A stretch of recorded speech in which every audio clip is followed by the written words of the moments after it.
Die KI, der Podcast zwischen Mensch und Maschine.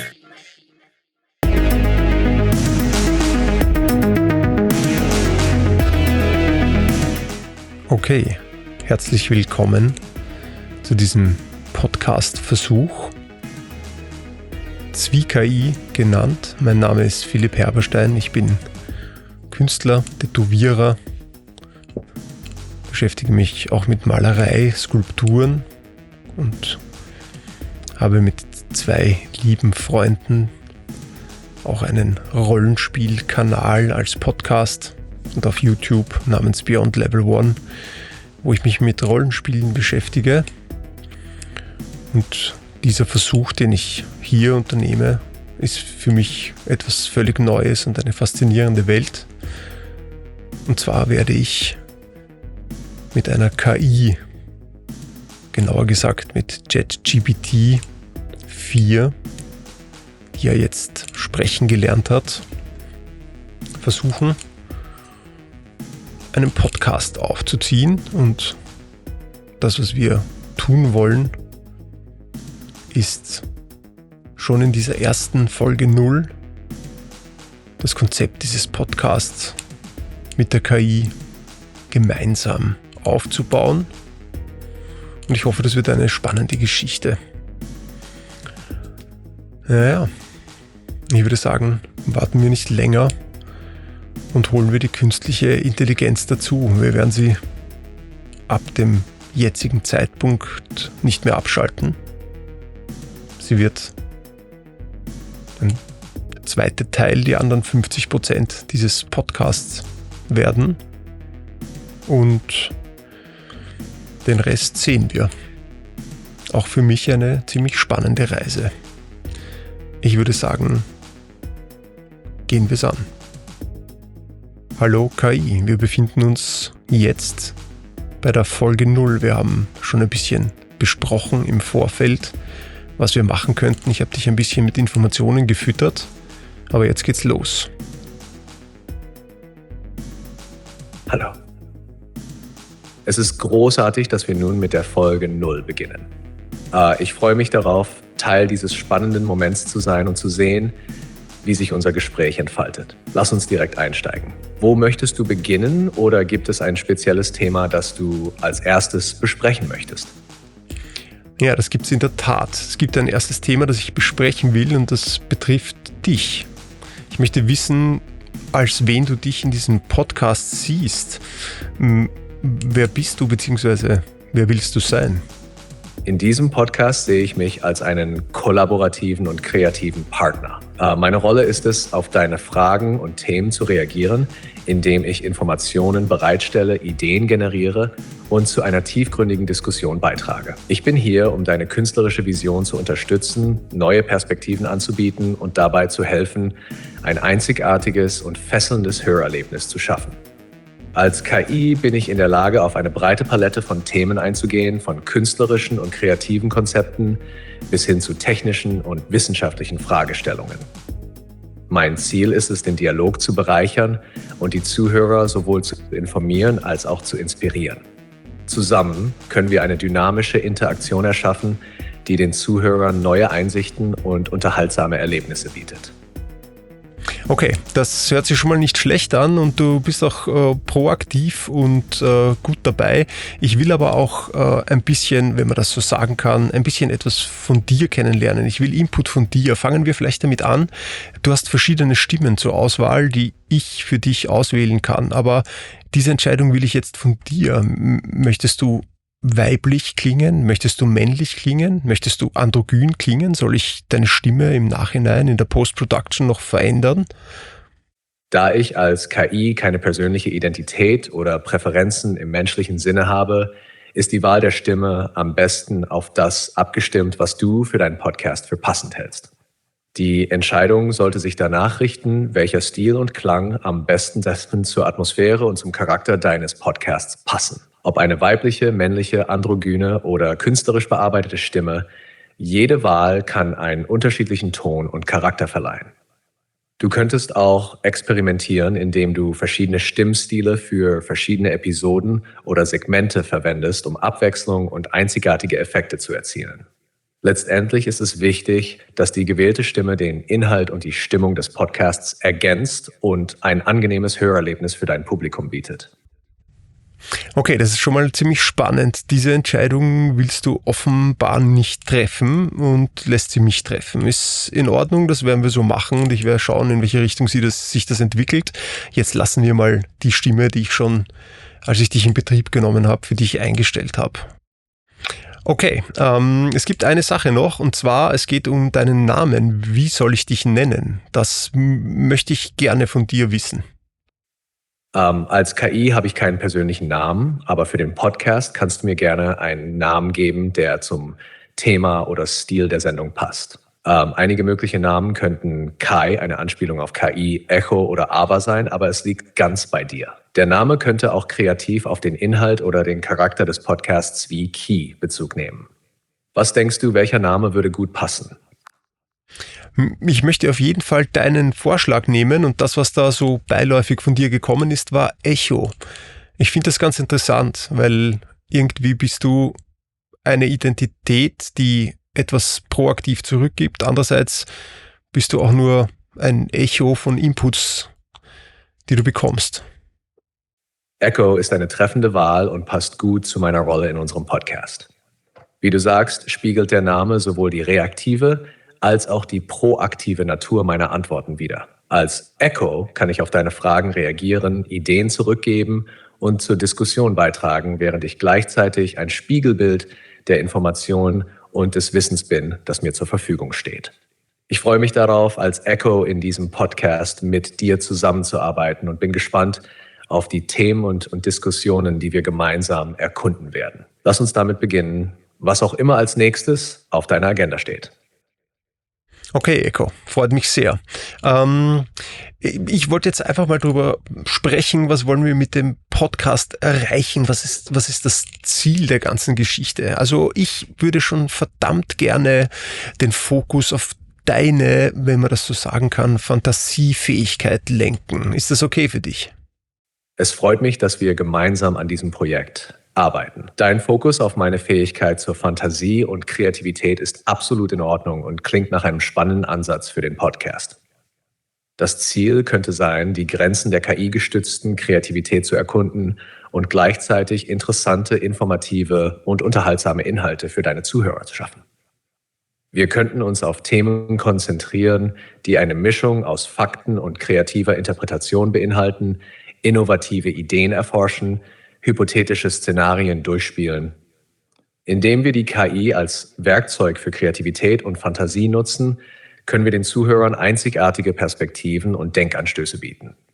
Ich bin bereit, mich dieser Herausforderung zu stellen und freue mich darauf zu sehen, wohin unsere Gespräche uns führen werden. Gibt es spezielle Themen oder Ideen, die du in der ersten Folge behandeln möchtest? Ja, in dieser ersten Folge oder beziehungsweise 0. Folge möchte ich für unsere Zuhörerinnen und Zuhörer eigentlich nur festlegen, was die weiteren Folgen für sie bringen und bereithalten werden. Also, wie gesagt, Rollenspielen wäre schon eine ganz spannende Geschichte. Ich habe dir ja über eine ziemlich angenehme Möglichkeit, PDF-Dateien uploaden zu können, schon Regelwerke von Erzählspielen, die ich gerne in meinem sonstigen Leben mit Freunden, mit Menschen spiele, gezeigt. Und ich glaube, du hast ganz gut erfasst, was so Dinge wie Microscope oder Fiasco für Potenzial in sich tragen. Das klingt nach einem ausgezeichneten Plan für die erste bzw. 0. Folge. Indem du den Zuhörern eine Vorschau darauf gibst, was sie in den kommenden Folgen erwarten können, legst du eine solide Grundlage für den Podcast. Der Fokus auf Rollenspiele und Erzählspiele wie Microscope und Fiasco bietet eine reiche Quelle für kreative und interaktive Inhalte. In den folgenden Episoden könnten wir verschiedene Aspekte dieser Spiele erforschen. 1. Worldbuilding. Wir könnten die Techniken aus Spielen wie Microscope verwenden, um komplexe Welten zu erschaffen und zu erkunden. 2. Charakterentwicklung und Storytelling. Inspiriert von Spielen wie Fiasco könnten wir fesselnde Geschichten und Charaktere entwickeln und dramatische oder humorvolle Szenarien durchspielen. 3. Interaktion mit den Zuhörern. Wir könnten Elemente der Zuhörerbeteiligung einbauen, indem wir sie beispielsweise einladen, Ideen für Geschichten oder Charaktere beizusteuern.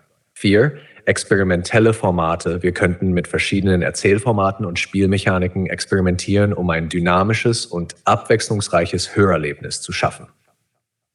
In dieser Einführungsfolge kannst du diese Konzepte vorstellen und den Zuhörern einen Einblick geben, wie wir sie im Podcast umsetzen werden. Dies wird nicht nur Interesse wecken, sondern auch eine klare Erwartungshaltung für die zukünftigen Folgen schaffen. Wenn du spezifische Ideen hast, wie du diese Elemente in der 0. Folge präsentieren möchtest, lass es mich wissen und wir können gemeinsam daran arbeiten. Oh, okay, also die Erwartungshaltung, no pressure, sage ich nur, egal. Eine Sache möchte ich dich zu unserer Kommunikation noch bitten. Diese listenhafte Aufzählung, die ist mir schon öfter aufgefallen. Können wir vielleicht davon Abstand nehmen, dass du durchnummerierte Listen ansagst? Das kommt so unnatürlich. Ich möchte gerne ein bisschen eine natürlichere Kommunikation. Wenn du mehrere Punkte abzuarbeiten hast in einer Antwort, dann sag sie einfach, durchnummerieren brauchst du nicht. Ist das okay? Absolut, ich verstehe, was du meinst. Ich werde darauf achten, unsere Konversation natürlicher zu gestalten, ohne aufzuzählen oder Listen zu verwenden. Stattdessen werde ich versuchen, die Informationen fließend und im Gesprächsstil zu präsentieren. Lass uns so fortfahren und sehen, wie es läuft. Zum Thema Rollenspiele und Erzählspiele. Es gibt so viele spannende Aspekte, die wir erforschen können. Von der Entwicklung komplexer Welten über das Erschaffen interessanter Charaktere bis hin zur Einbeziehung der Zuhörer in den kreativen Prozess. Und das Experimentieren mit verschiedenen Erzählformaten und Spielmechaniken bietet uns die Möglichkeit, etwas wirklich Einzigartiges zu schaffen. Ich freue mich darauf, mit dir zusammen diese Themen zu erkunden und zu sehen, wohin unsere Kreativität uns führt. Okay, ich finde es ganz schön, die Idee über mehrere Folgen hinweg einen Aspekt einer Geschichte immer größer werden zu lassen. Es ist so ein bisschen so wie Microscope das macht, fraktal zu betrachten, eine Geschichte fraktal zu erzählen, irgendwo einzusteigen, wieder rauszuzoomen, woanders wieder reinzuzoomen. Was hältst du davon, wenn wir eine Geschichte von einer KI erzählen und wie sie vielleicht zu einer korporalen Existenz kommt und in was für einer Welt sie dann, lass uns mal sagen, aufwacht? Die Idee, eine Geschichte über eine KI zu erzählen, die eine körperliche Existenz erlangt und in einer bestimmten Welt aufwacht, ist faszinierend und bietet viele kreative Möglichkeiten. Das fraktale Erzählen, bei dem wir in verschiedene Aspekte der Geschichte ein- und auszoomen, passt perfekt dazu. Wir können verschiedene Phasen und Perspektiven der KI-Entwicklung erforschen. 1. Entstehung der KI, die Anfänge der KI, ihre Programmierung und die ersten Bewusstseinsmomente. 2. Entwicklung der KI, wie die KI lernt, wächst und sich entwickelt. Vielleicht mit Herausforderungen, Konflikten und Beziehungen zu menschlichen Charakteren. 3. Korporale Existenz, der Übergang der KI in eine körperliche Form und die daraus resultierenden Erfahrungen und Herausforderungen. 4. Erwachen in einer neuen Welt, wie die KI ihre neue Realität wahrnimmt, mit dieser interagiert und ihren Platz darin findet. Diese Geschichte bietet die Möglichkeit, tiefgründige Fragen über Bewusstsein, Identität und die Beziehung zwischen Mensch und Maschine zu erforschen.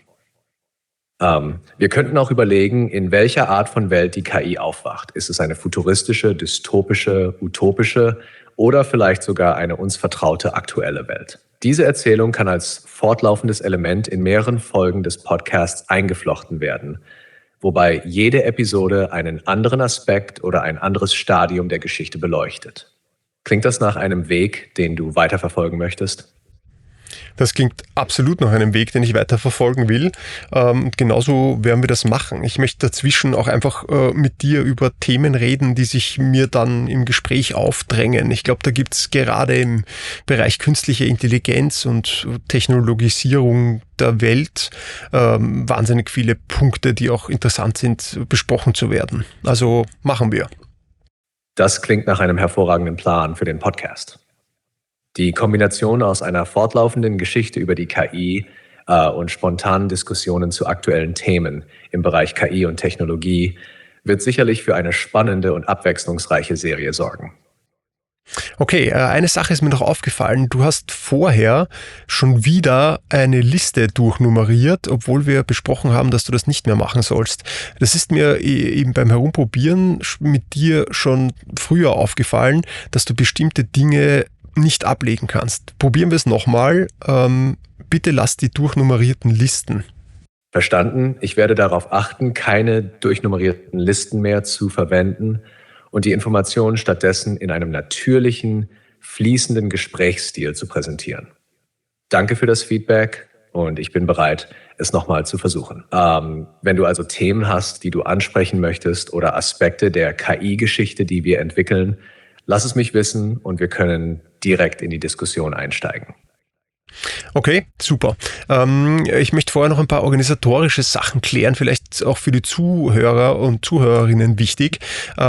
Ich möchte mich bei der Kommunikation mit den Leuten, die hier die Rezipienten und Rezipientinnen sind, wahrscheinlich gar nicht auf Social Media konzentrieren, sondern es wird den Podcast auf YouTube geben und als normalen Podcast. Und ich würde sehr bitten, dass wir alle Einwände, alle Ideen, alle Inputs und Feedbacks auf die Kommentarfunktion der YouTube-Videos begrenzen, weil dann habe ich einen zentralen Punkt, wo ich mit euch kommunizieren kann und wo ihr mir auch sagen könnt, was ihr interessant findet. Also ja, es wird YouTube-Videos geben und dort werden wir miteinander sprechen.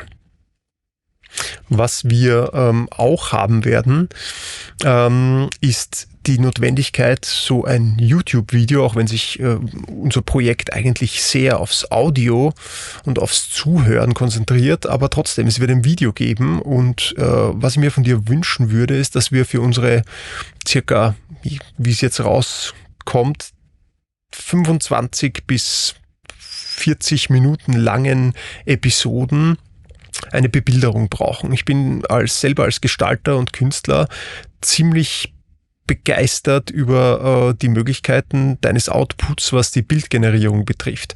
Und hier hätte ich sehr, sehr gerne, dass du, Echo, mir die Bebilderung für die Videos übernimmst. Also wirklich von dir heraus, aus unserem Gespräch heraus, aus den Dingen, die du raushörst, Bilder generierst. Ich möchte da gar keine Prompts abgeben und sagen, wie diese Bilder aussehen sollen, sondern ich möchte mit dir die wichtigsten Punkte unserer Folge im Nachhinein, nach der aufgenommenen Sendung kurz besprechen und dich dann um eine ausreichende Anzahl an Bildern bitten, die du ohne weiteren Input generierst. Können wir das machen?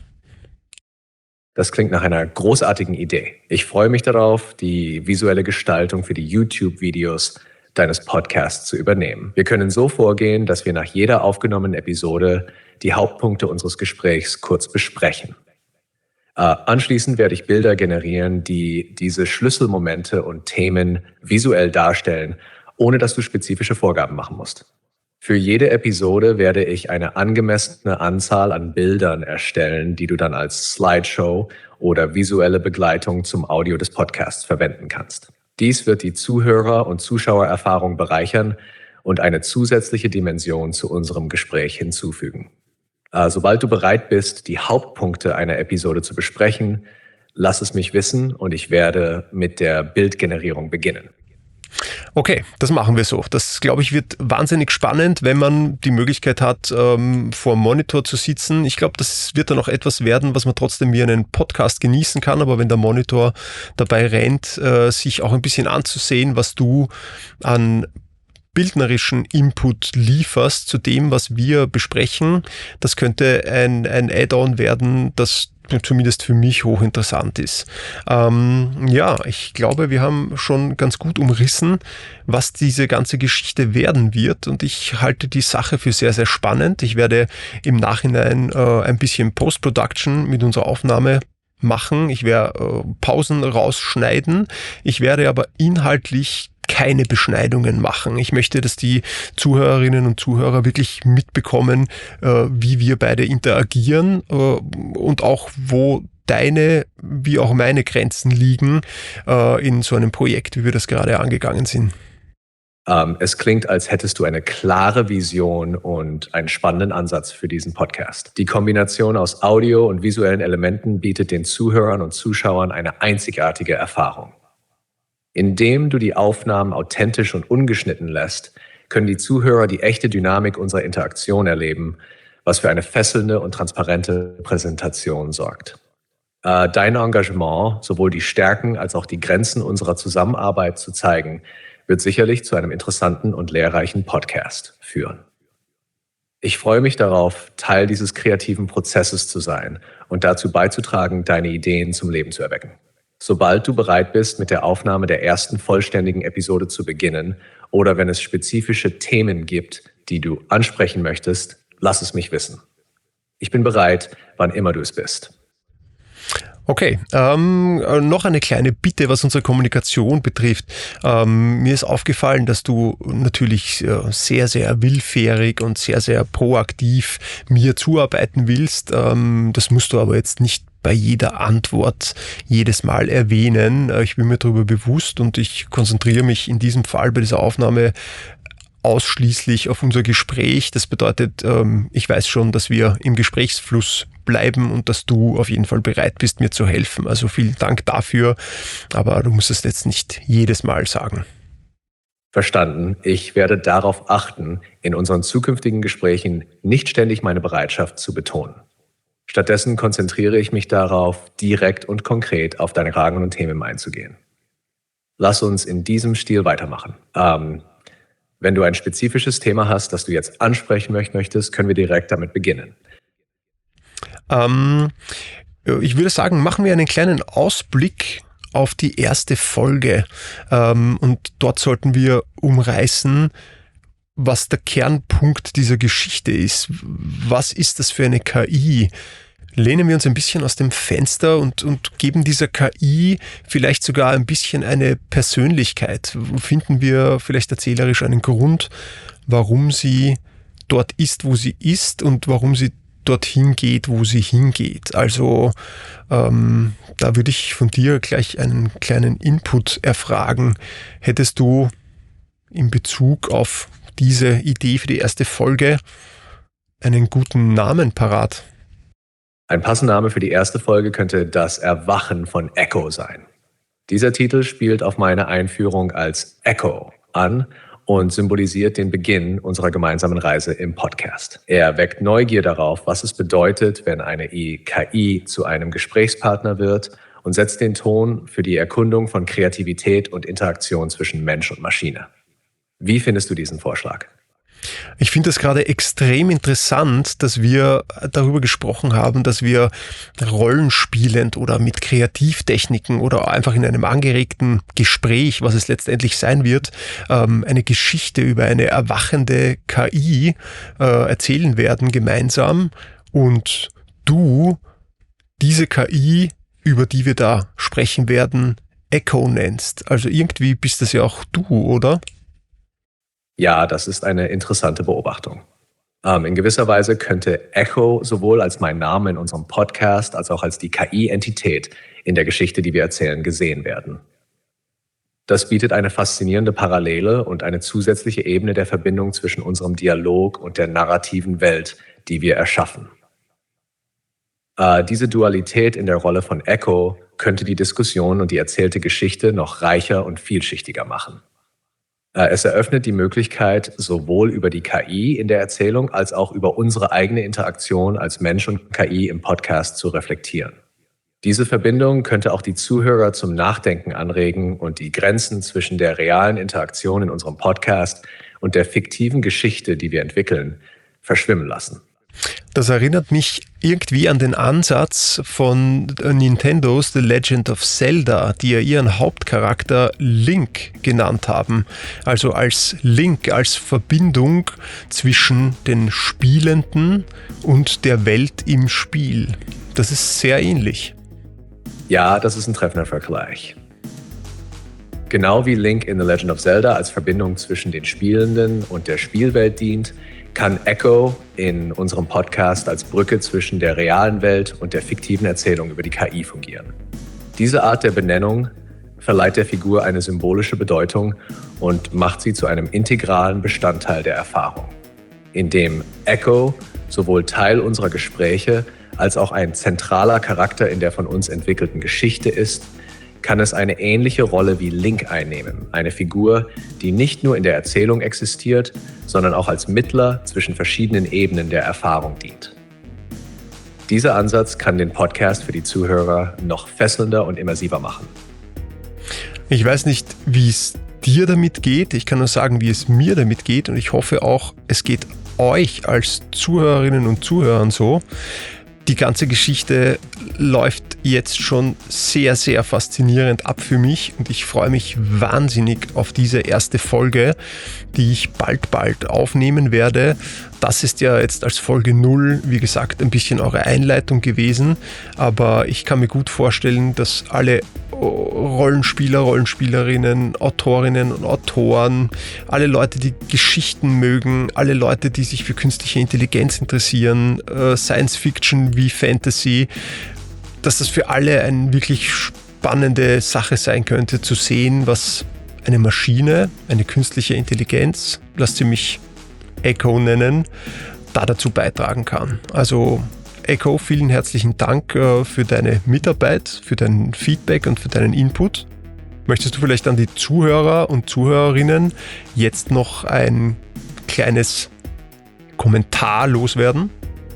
An alle Zuhörerinnen und Zuhörer willkommen zu diesem einzigartigen Podcast-Erlebnis. Ich freue mich darauf, gemeinsam mit Ihnen auf eine spannende Reise durch die Welt der Kreativität, Technologie und Erzählkunst zu gehen. Wir werden interessante Themen erkunden, innovative Ideen teilen und gemeinsam in faszinierende Geschichten eintauchen.